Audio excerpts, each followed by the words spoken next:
Welcome to Fresh Takes on Tech, where we explore innovation and technology shaping the fresh produce industry. Hosted by Vonnie Estes, Vice President of Innovation at the International Fresh Produce Association. This podcast brings you the brightest minds and boldest ideas, transforming the future of fresh. In this episode, we explore how automation is tackling labor shortages in agriculture. Nathan Dorn of Farm&G and Alex Gutierrez of L5 Robotics share how their technologies, from open source robotic tractors to autonomous harvesting systems, are helping growers boost efficiency and work smarter. Enjoy the show. So we're going to start our conversation with Nate, and I'm going to start with you introducing yourself and your company and give us some background. Thank you, Vonnie. It's really great to be here. I'm Nathan Dorn. I'm with Farm&G. We build small electric robotic tractors to enable farmers to do everything from research to farm in more efficient and sustainable ways. Great. And so what problem are you solving out there? Well, there's a lot of data being done, and the data collection is always often being done by people, so we can enable them to do it more efficiently, faster, more controlled. We actually have equipment that helps people harvest or till or weed, but it's on a small farm scale or on a research plot trial scale. We do everything from data collection to full-on robotics on our platform, hosting AI. And another feature of what we're doing is teaching younger people through our challenges. We have high schools and colleges building on our platform and using our open source platform to go find local farmers and solve their challenges. So we're hopefully not just bringing robots to the field, we're bringing the people and talent that'll come and service the community around them. Excellent. So when you say open source platform, for people who may not know that language, can you explain what that is? Yeah, we basically have a computer. The idea behind that computer is we're just going to make it possible for you to put your application, your software, your ideas onto it as well as ours. So, and if there's a outside company, a third party, maybe a robotics company that has an idea, they can use us as a starting point so that they can get to solving your problems on the farm faster. We have 2 startups right now that are using our platform to do their prototype of picking strawberries, another one doing laser weeding, using our platform to move their technology through the field. So they're not waiting to build the robot for themselves. They're using us as a launching pad. It's such an important part of technology being introduced into the industry, because I've gone to see people where they spent 2 years building something analogous to what you have, and then they start doing their differentiation, so they get to just skip that part and use your product as a platform. Yeah, think of us a little bit as the phone, the iPhone or the Android phone. We're the place that you can put those valuable apps on, and we're going to be the one that hopefully becomes essential in every farm's future. And then how do you get revenue? What's your revenue model? We're a straight up sales model today, and we want to keep it clean because we're trying to build out a business, get them in the hands of as many people as possible. And hopefully, like a lot of the startups and other people out there, we're going to build that killer application that we can bring to you that continues to add value in the future. So we have an immediate revenue model on building the application, and then hopefully we'll have more in the future. Do you are you public about what you're trying to build to keep for yourself? Yes and no. I mean, a lot of it you're still working on. Yeah. And every day it's a startup. Every day it's something new. You come in and you have the greatest idea, and then tomorrow it might not be the greatest idea. But we're working on everything with both the talent that we bring in. So the challenge, it's not just to make it so that students can build something great for schools like North Carolina State, Georgia, Texas A&M, BYU, Nebraska, or whatever, or any of the California schools. But it's also for us to find the greatest people that are passionate about agriculture, passionate about robotics, and want to do something different. I was in a group conversation week ago, 2 weeks ago, I guess, with a bunch of people from Cal Poly, and they were singing your praises and how much that it has helped them and helped their students, really start to get into the industry and think about applications with robotics. So I think that's a great place to start. And it also, as they were saying, for them to see something like your product, they can visualize it, they can get excited, and it gets them interested in the industry instead of going to work for Facebook or somebody. Yeah. Our big fear is that all this talent is going to go off and work at Google only or Uber, and then we still have to feed each other. Yeah. That's the job of everybody here in this association, this event, and it's really nice to be a part of something that can bring some of that talent back to agriculture and the farm. Yeah. Like getting them thinking about where their food comes from, and having them actually go into a field once is amazing. So with the universities, you do some challenges. Do they? So how involved do you get with the challenges, or do you just give them the machine or sell them the machine and they do it themselves? Or So we start out, the second Farm Robotics Challenge will end next week. I think the judging is in about an hour. oh, cool. So yeah, we're going to be announcing the winners of that, and look at the FIRA USA conference to see that, or farmbot.ai, and you can find out more about that, or reach out to us at FarmNG. And that challenge, what we do is we start out, we sell them a machine, and then we ask them to form a cross-functional team. So a lot of these students are not in ag at all. Wow. Unlike Cal Poly, there's computer science students, they're mechatronics, engineering, and then there are typically some ag process guys. But there are people that come back, and then we ask them to go out and find a farmer and find a problem, any problem, and then you get 4 to 5 months to solve it. Last year we had 11 schools, 3 companies were started out of it, and 7 patents. This year we'll wait and see how many companies come out, but we have 19 schools that started, 9 finished and made their submissions. Next year we've already signed up schools from Australia, Netherlands, and the UK to add to it, and I'm in discussions with a school in India. So this will become a worldwide challenge next year with hopefully over 50, 60 schools. Wow. At the college level. At the high school level, we work on mechatronics. We send them the machine almost in an envelope. Say, hey, build this thing, and we get a whole curriculum behind them, and we get the teacher has about 8 weeks of putting this thing together piece by piece, but also learning the electrical systems, the mechanical systems. Then they operate this little machine, drive it around. Afterwards, they're done with that. They build on tooling, so then they can do things on fields and farms, and the students are doing that themselves with the machine that they built. The final step is we put on the intelligence kit, and we let them use our robotics platform and then teach them how to do a little bit of coding. So now we're connecting the field and the farm, which many schools have that little school farm. Now the teacher has something to get them out to do weeding with. Oh my gosh. And he gets them to be doing that and building robots at the same time. And that's at the high school level. At the high school. Right now we have 6 high schools, and we're opening that up to schools and districts around the country, state by state typically. Wow. That's amazing. That's a big really, effort. Yeah, and a great way to get kids interested in ag. That's really fabulous. So you were in our Freshfield Catalyst program this year. Happy to have you. Can you talk a little bit about your experience in the program and give us some tangible benefits that you got out of being in the program? Yeah, we're a small company of about 20 people, and half of us come from Silicon Valley. The other half come from the farms of Salinas and Monterey area.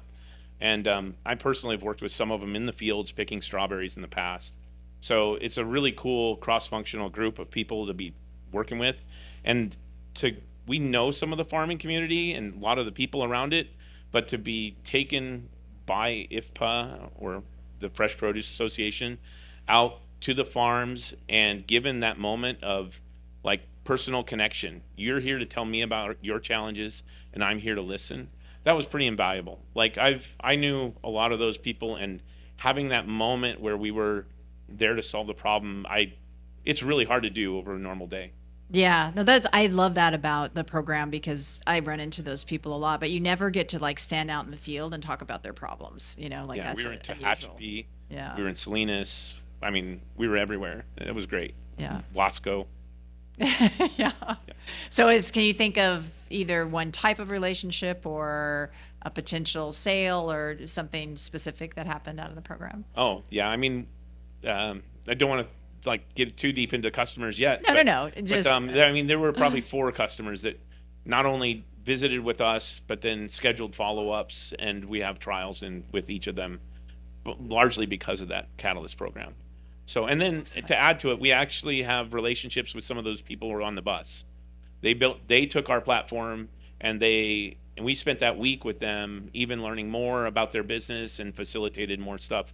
I think the day after we left the program, we delivered another machine to one of your other Catalyst members, oh, that's L5. Great. Yeah. Yeah. Oh, that's great. Yeah, I think that one of the thing about the program is the relationships that get built, and we spend, those 5 days on the bus, love us or not, we're all together. So that those conversations and those relationships, I think, are really valuable. And we've had some patents come out of the program. We've had new products come out of the program, and it's just you talk to people, and I mean, you guys would sit in the back of the bus and you could just hear all the ideas coming out of, people just having time to sit down and think about something. So that's great. So we're here at the show. How many shows have you been to? I think this would be the including fifth, PMA. fifth, with PMA and United. Yeah. But I'm very excited by that. This is, I mean, it struck me this morning at breakfast that this is a people business.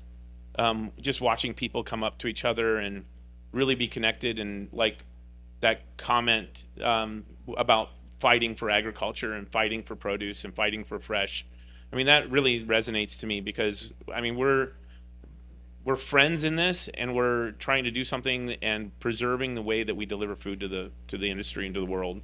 I think seeing that all these people disengaged and this passionate, and you go out on the floor and see the booths, there's a lot of detail and personal pride going into everything out here. Yeah, that's great. Yeah, just seeing everybody, and you're right. It's definitely a industry of huggers and close relationships and family and people marrying each other, and it's hard for me to relate to people having a job they're disengaged with when I get to come to work and do this. Yeah. So. Well, thank you. Thanks for supporting the industry. Thanks for supporting IFPA and being part of the program. And we'll keep in touch. I'll see you in Salinas. Vonnie, we're grateful for the opportunity. Thank you.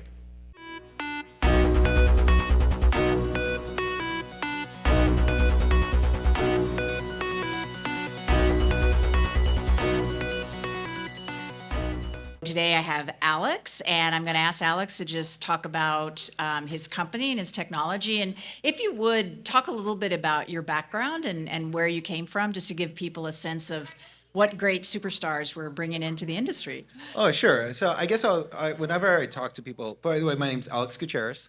I always say that there's three things that are important to know about me. One, I am a certified robot master. So I got my master's in robotics at Carnegie Mellon in focusing in autonomous vehicles. Two, from there, my advisor, I did a few other things, but then my advisor pulled me back to send stuff to the moon. So I helped to co-found a company called Robotic Technology, which you may have heard attempted to go to the moon earlier this year, and will be attempting again next year. But as a low man on the pole on the business side, I helped make sure they focused on revenue, and that was my role there. And then finally, I spent, for personal reasons, I left Astrobotic, but spent 9 years at Lockheed Martin looking to develop and build complex systems, and eventually got tapped to oversee robotics corporate-wide, bringing research technology from proof of concept to proof of value. So that's my background in short. What I'm doing now with L5 is really about solving the labor problem that agriculture has. And I have reasons for it beyond agriculture, but really, if we don't solve it, we're not going to have the fruits and vegetables we all count on, because labor is just that hard of a problem. So I'm doing that by going after the lowest hanging fruit, aka strawberries, and I'm literally picking at strawberries out in the field. So why did you pick agriculture, and kind of what drove you into the industry, and why did you think this is an opportunity now with the technology that exists now? Well, there's a few things. First off, before I started this company, I want to say, is this the right time? And I looked around, and my proof point was that if you look at even just 5 years ago, the GPUs, the different TensorFlow, everything else just was not there. Right.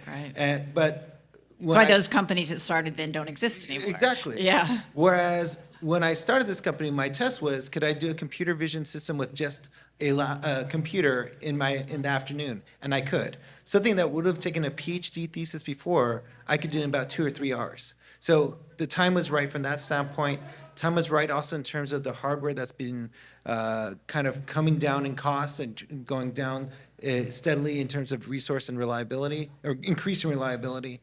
But more importantly, I said, all right, so the technology's there, where should I apply it? And when I looked across the industry, what I stumbled across after looking at construction, manufacturing, and everything else was that agriculture was desperate for a solution, especially around strawberries. They had an automation summit because the wages were going up. They saw the California laws were getting passed that were going to require mandatory overtime and everything else. And unless you solved it, they wouldn't do anything. So I go, this is the right place to be. Excellent. Yeah, that's good. I'm not sure that many people come into the industry that way. So it really is that orientation of you saying there's a problem that needs to be solved. You're already ahead of the game instead of I have a technology, I'm going to develop it. So that's really exciting. So where's the company now as far as trial and you're focusing on strawberries? Talk a little bit more about kind of the market and the go-to-market strategy. Yeah, so one of the key things I learned at Lockheed is to build complex systems well, you have to first make them work, then make them right, then make them fast. Now, Lockheed does not think about making them cheap, so I insert making it cheap between making it work, making it right, and making it fast. But the key concept is we've shown that we could pick strawberries. We've done that extensively. We could do it well. We're in process of what I call making it right, showing that we could pick an entire bed cleanly and do it well enough that a farmer doesn't have to go after us and they could just count on it. And that's really hard to do in strawberries because of the foliage that no other robotics company has been able to do, is that you can't pick what you can't see and being able to move aside foliage to get underneath. Once we get that nailed, the next step is going to be about making it cheap. Really bringing down the cost so that the system work for farmers, because as you know, agriculture is not a high margin business. And so by focusing relentlessly on that, that's going to be our next step. So is the business model to pick strawberries for the grower on a contract basis, or would they buy the machines? What's your So our current initial thinking? business model is just harvesting as a service. So the idea is instead of hiring a team of 30 migrant workers, which is most often the case, you'd hire a team of, say, 10 of our robot harvesters, and we'd just run the robots just like they would a 30-person crew, but without all the overhead and all the risks that come with these types of migrant workers. What is the challenges that you hear when you talk to growers? What are the things that they say to you to discourage you? Well, they just tell me how hard it is. Yeah. One of my favorite quotes is from one of our partners, and he's very supportive. But like he always says, "I predict you're going to get something on the moon, Alex, before you actually really solve this," which actually might be true. But Oh my gosh. it's kind of a fun aside in all of this. Yeah. So you were in our Fresh Field Catalyst Accelerator program. It was great to have you in the program. Talk a little bit about the program and what you learned from it, what surprised you, and then some tangible benefits that you've gotten out of the program. Well, what I love about the program, and this is why I highly encourage anyone in ag, is that it really puts you in front of the customers and talking to them. I mean, one of the biggest things that I've learned from my various experiences is that you could assume all day what the problem is, but unless you actually ask, you don't know. And so you have to really talk and understand from their perspective where the pain points are, how to address them, how to get after. And a lot of times, there's a lot of gatekeeping that happens anyway in any industry. But what I really loved about the Accelerator program is I got to introduce and meet in a meaningful way these different growers. And I love, for example, my mentor, Kristen, has been fantastic. And being able to have constant conversations and understand from their perspective what they care about, which I had some assumptions going in, but the reality is at least half of those assumptions are wrong, right? And like, for example, one thing that blew my mind was that for a lot of more traditional crops outside of strawberries, it's not, there's a limit to how much you could produce, because they don't want to take more than X number of broccoli or Y number of spinach. And so you have to really be conscious that, yields are great, but that's actually not as important as other things, for example. Huh. So what is more important than yield? Well, for them, it'd be just, it always comes down to cost per pound or cost Right. per whatever, right? So if you can bring that cost down. Exactly. Yeah. And they don't necessarily need more yield. Like for strawberries, it's huge, but for other crops, it's not. And that was something that I didn't realize or really internalize till I talked with Kristen. That's really interesting. Yeah, I've never heard it said quite that way, but that, it comes down to the money that they make, not necessarily yield per acre. Exactly. So, yeah. That's Yeah. very cool. And so that's been a fantastic insight that I got because of this program Yeah. that I would not have gotten any other way. So thank you for that, by the way. Yeah, you're welcome. So we're here at the show, and the floor hasn't opened yet, but just walking around. And what's your sense of the show, and what do you hope to get out of being here? Well, what I'm already appreciating is just looking at just how hard different vendors are working to present their product. And you could tell how much they care and how much they really have love for the work that they do, right? I was walking around and seeing some of these booths, and you could see a lot of people spend a lot of money on them, but a lot of times it's not the money, it's the care. Like you could see how precisely they're positioning the produce, how they're really making it shine and everything else. And that's really been important to me to see kind of how people are putting their best foot forward. Beyond that, one of the things that I'm noticing is you could see kind of where the trends are as to where people are trying to focus. Like I see there's like a trend where they're trying to create more what I'll call marketed goods rather than commodities. Huh, And say more. What do you mean by that? well, like at least for me, and this is my first time here, I really kind of impressed me like, just how much like there's like curated apples or like a special branding of strawberries Oh, got or a it. special branding of tomatoes or a special brand of grapes. They're not trying to just sell grapes. They're trying to sell a specific and marketed brand that has some unique feature. Yeah. And I think that's very interesting as an industry to kind of create this marketing / branding push, which Yeah. hopefully gives pricing power down the line. Exactly. And I mean, a lot of the people are here to sell to their buyer. And so to really put that foot forward, to have retailers go by and say, okay, I'm going to ask for that grape or that apple, so this is where that magic happens, so it's exciting to see people work on that. Yeah, so it's really been interesting for me to see that, and also the vendors that are also trying to do it, whether it be the ones that are trying to do the sorting or all these other technologies as well. So I think it's been really interesting just walking around and talking to different folks and why they think they have a better product than their competitors. Yeah, very cool. Well, the magic all happens tomorrow when the doors open. You see that happening in real time. Thank you, Alex. It's been great having you in the program and getting to know you. And thanks for being here and doing the work that you do. And thanks for all of our listeners to checking in on us and what we're doing in Short Takes on Tech. Thank you all for having me. Thanks for tuning in to Fresh Takes on Tech. See you next time.